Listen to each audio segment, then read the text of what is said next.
It has been a while since I have done any type of video on Asian criminality, whether it's them attacking others or attacking themselves. But today we will be covering the story coming out of Vegas, where you have on the left, this man's name is, and I'm going to try to get their names correctly. Yuxan is spelled Yuxian, Tiang. And on the right, her name is Hang Van Ho. And it's interesting, her last name is Ho, considering what we're going to be talking about. They were basically busted for running an illegal brothel in Vegas, might I add, that brought in nearly 200 men in a 2-week period. Business must have been booming. But what threw me for an endless loop is the fact that they ran an illegal brothel in Vegas. Vegas, in case for people who are unaware, is one of the very few places that, in America anyway, where prostitution is legal. So the fact they was running an illegal brothel in a place where prostitution is legal is wild to me. But that just shows they were probably doing illegal things outside of the bounds of the confines of making it legal. But I'm going to go ahead and read this article coming from the Review Journal that was posted August 24th, 2022. In a 2-week stretch this summer, 196 men visited the house at Villa San Rafael, often staying for less than an hour, Las Vegas police said. With all those guys coming and going, officers got a tip that the house looked like a drug dealer's, according to a newly released Metropolitan Police Department arrest report. But detectives would soon allege, after spending weeks investigating, that the modest bungalow near Flamingo Road and Decatur Boulevard was being used as an illegal brothel. 2 people, Hang Van Ho and Yuxian Tian, were arrested on August 17th. They faced charges of running a brothel, living off of the earnings of prostitution, pandering, and money laundering. The case against them began to take shape when an officer was doing a routine patrol in the Villa San Rafael area on June 30th. A tipster approached the cop and said they thought drug transactions might be happening at the house where all the men were stopping by. The officer, however, suspected it might be a place of prostitution. While prostitution is legal in some Nevada counties, it is not legal in Clark County. So that's what got them. That's what happened. They were running this brothel inside of a county that it was not legal at. So that's why I said that I know prostitution is very legal in Vegas. So clearly Vegas is not Clark County. It's just not legal in the entire state of Nevada.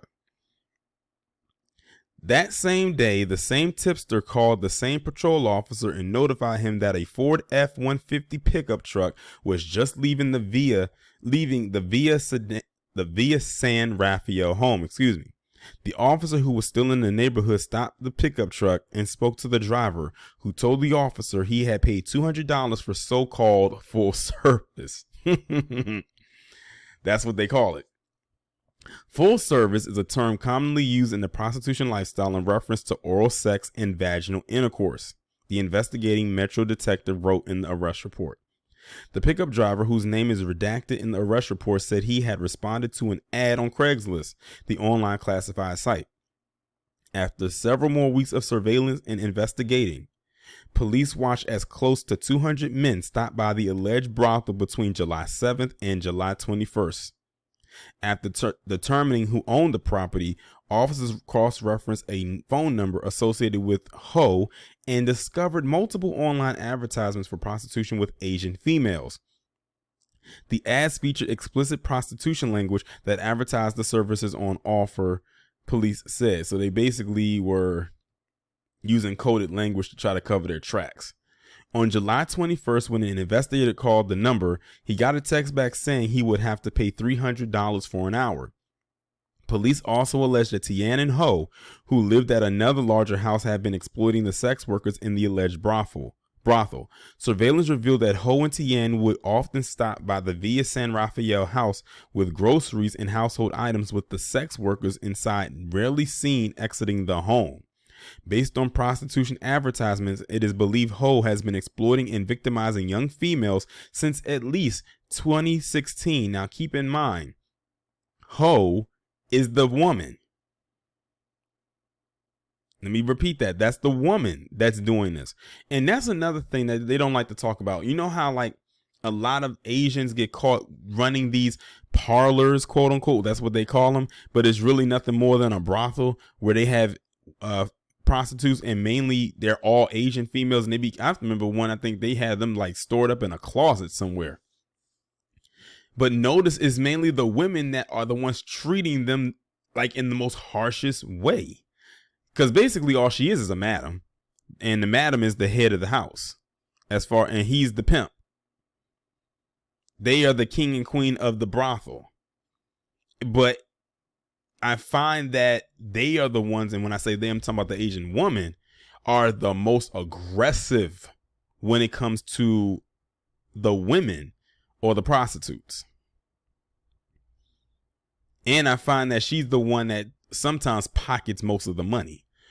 Based on prostitution advertisement, it is believed Ho has been exploiting and victimizing young females at least since 2016. Ho drives luxury vehicles and lives in a large home, while the victims of her crimes stay in the brothel all day and almost never leave. On Wednesday, nobody answered the door when a reporter knocked on it. The next court date for Ho and Tien is slated for September 7th. Dang, they basically kept them prostitutes locked up like they were prisoners. They basically pocketed a lot of the money. So that means that the prostitutes were literally making pennies, well, pocket change, literally, while these two pocketed most of their money and treated themselves. And they were living luxuriously while the prostitutes were living in squalor. But she's the one, as far as I know, especially on that last part that I read, it sounds to me like she was like almost like a chain of command. I can almost imagine what else or how else she was treating them, because the story doesn't go that much deep into it. But I can assume that I wouldn't be surprised if she was physically assaulting them too. And see, that right there is a part of the Asian culture that the AAPI doesn't like to talk about.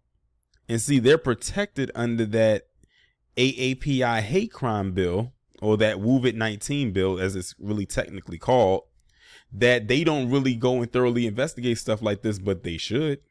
Because every time there is a situation where something like this happens, they are usually the face of it. I'm surprised that when it comes to the FBI crime stats, that they aren't ranked higher than they are in certain particular categories surrounding this kind of activity.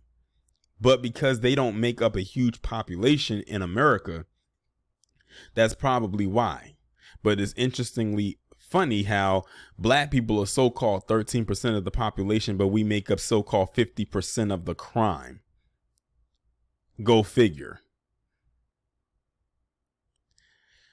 I don't know what's going to happen to these prostitutes now, or these women, because a lot of them, for them, this is probably the only life that they know. And that's the thing about prostitutes. A lot of them, ran away from home. Who knows what the ages of these women are? Some of them probably aren't even grown women. They could be minors for all we know. They don't care. As long as you have the body parts and you're developed to an extent, we're going to put you to work. We're going to put you on the stroll. But they had almost 200 men coming in and out of that house for 2 weeks. Like I said, business was booming, and business would still be booming if they were in a legal sanctioned area of the state. But because they were not, that's why they got caught. And I can almost guess why they weren't. My theory is because prostitution is legal in certain parts of the state. They figured, let's go to another part of the state. It's going to be risky where it's not legal, because a lot of people who would want to run a brothel wouldn't dare set foot out of these zones. So let's go where it's illegal. We know it's illegal, but we can get business over here because it's a new location. And it's probably going to be a place where a lot of these men or these Johns have never been to. And I can guarantee you that a lot of the men that have frequented their location have frequented other locations in the past. But they probably got tired of going to the same place, going to see the same prostitutes. So they figured, let's go over here and it's fresh meat. And that's exactly what they got, which is why they got booming business for 2 weeks straight. Because they were up and coming, quote unquote. But according to this, they said going back for her anyway, it goes back to 2016, where she has been exploiting and victimizing young females. So she's been doing this for over 6 years. So she's not new to this, and he most likely isn't either. Now, the only reason I'm really harping down on her is because they really focused on her, especially in the third like the third half of this story. It's almost as if it's like he was there, but he wasn't there. And it seemed like she did most of the legwork, seemingly. But again, are these, better yet, not just the Asian American community, is the women empowerment community, are they going to say anything about this? Because they always about protect women, believe women, and all types of stuff like that. Amazing when stuff like this happens, they are very deafeningly silent. But that's just hypocrisy on their end anyway. We know who runs them groups. We know who the head of those groups are, and we pretty much can guarantee who funds them as well. But that's going to conclude this video right here. Y'all let me know what you think down in the comments. What kind of punishment do you think these two deserve? Because they didn't say what they'll be facing. They just said they'll be due back in court on September 7th. And I'm recording this on August 25th. So that's in about 2 weeks, or less than 2 weeks. Y'all just let me know, what punishment do you think that these two deserve for this? I can almost guarantee that she should get the bulk of the punishment, honestly.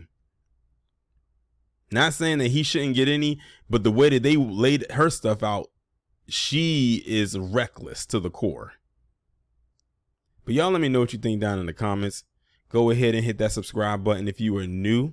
Have that bell click to be notified. The links will be in the description. I will talk to you in the next one.